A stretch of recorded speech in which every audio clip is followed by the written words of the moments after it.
We provide you the platform to turn your dreams into reality. Give wings to your aspirations with KR Mangalam University. Dalai Lama Tibetan Buddhism के आध्यात्मिक नेता हैं।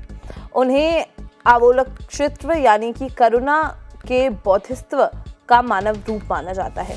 जब एक दलाई लामा का निधन होता है तो तिब्बतन मॉन्क्स उन्हें पुनर्जन्म की खोज कहते हैं। वो निशानियां कहते हैं, ऑरेकल से सलाह लेते हैं और छोटे बच्चों को टेस्ट करते हैं। ये परंपरा 600 साल से भी ज्यादा समय से चली आ रही है। हमारे वर्तमान दलाई लामा 14th दलाई लामा टेंजिन ग्यात्सो हैं, जिनका जन्म 1935 में हुआ और उन्हें 2 साल की उम्र में ही पहचान लिया गया था। 1959 से वो भारत में निर्वासन में रह रहे हैं। दलाई लामा शब्द का मतलब होता है ओशियन ऑफ विजडम, जो मंगोलियन और तिब्बतियन शब्दों से मिलकर बना है। उनका मुख्य role Gelug school of Tibetan Buddhism का हेड होना है, जो तिब्बतन की सबसे प्रभावशाली परंपरा है।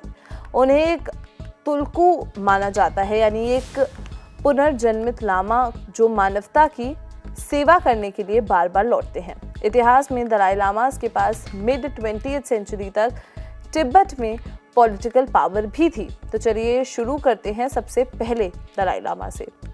सबसे पहले दलाई लामा थे गेंद्रन द्रुपा 1391 से 1474। इनका जन्म पेमा दोरजे के रूप में हुआ था। ये चोंगपा के एक डिसाइपल थे और इन्होंने ताशी लोम्पो मोनेस्ट्री की स्थापना की। दलाई लामा का टाइटल इन्हें मरने के बाद दिया गया था।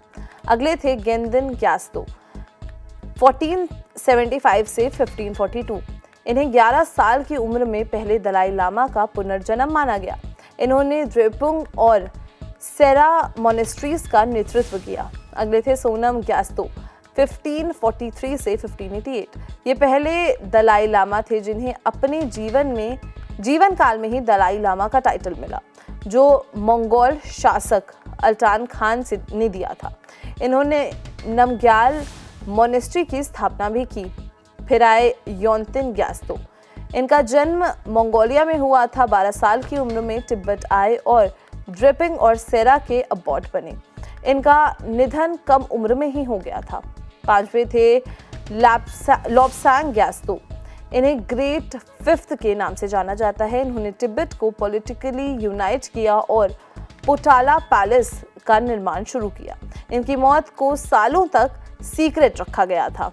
फिर आए सांग्यांग ग्यात्सो 1683 से 1706। ये थोड़े अनकन्वेंशनल थे। इन्होंने मोनास्टिक लाइफ को छोड़ दिया था और पोएम्स लिखते थे। इन्हें लैंसांग खान ने किडनैप किया था और कस्टडी में ही इनकी मौत हो गई थी। फिर थे केलजांग ग्यात्सो 1708 से 1757।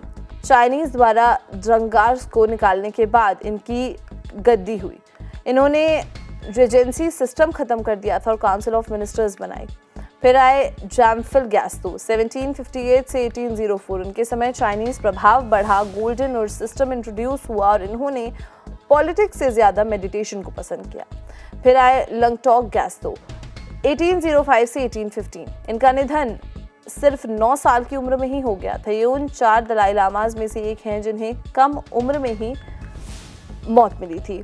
फिर थे तुस्ट्रिम ग्यात्सो 1816 से 1837। इनका निधन 21 साल की उम्र में हुआ था, इकोनॉमिक रिफॉर्म्स इंप्लीमेंट होने से पहले। खेद्रब ग्यात्सो 1838 से 1856। इन्होंने 1855 में पावर ली, लेकिन 1 साल बाद ही 18 की उम्र में इनका भी निधन हो गया था। फिर थे ट्रिनले ग्यात्सो 1857 से 1875।